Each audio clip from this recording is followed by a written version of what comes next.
The US Secretary of State Antony Blinken remarked on Sunday that a full-scale Israeli offensive in the Gaza city of Rafah would result in anarchy unless Hamas is eliminated.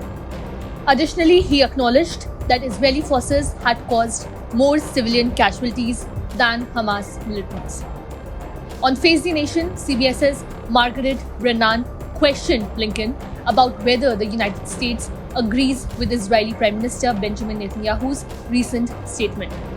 Netanyahu claimed that Israel had killed 14,000 terrorists and 16,000 civilians in its conflict with Hamas. In the interview, Blinken affirmed the US's agreement with the assessment, stating that Israel's efforts to minimize civilian harm in Gaza haven't been consistently applied, as outlined in the report. This interview follows President Biden's recent statement that offensive weapon shipments to Israel would cease if it invades Rafah, where over 1 million civilians are seeking refuge. Concerns from global leaders and humanitarian organizations have highlighted the risks posed to civilians by Israel's actions in Gaza. Blinken also spoke about a recent review from the State Department about Israel's war conduct, which raised serious concerns about its actions in Gaza. Blinken mentioned that the assessment of Israel's actions will continue, highlighting the civilian suffering witnessed during the conflict in Gaza.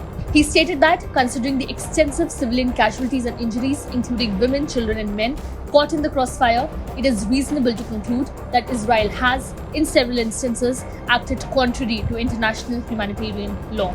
Biden's National Security Advisor Jake Sullivan, in a call Sunday with his Israeli counterpart Tzachi Hanegbi, raised concerns about military ground operation in Rafah and discussed alternative courses of action that would ensure Hamas is defeated everywhere in Gaza, according to a White House summary of the conversation.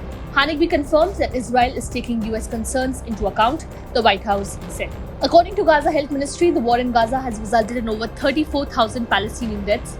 The ministry's figures do not differentiate between combatant and civilian casualties. The conflict erupted following Hamas militants' attack on southern Israel, resulting in the deaths of approximately 1,200 Israelis and the hostage-taking of more than 200 individuals.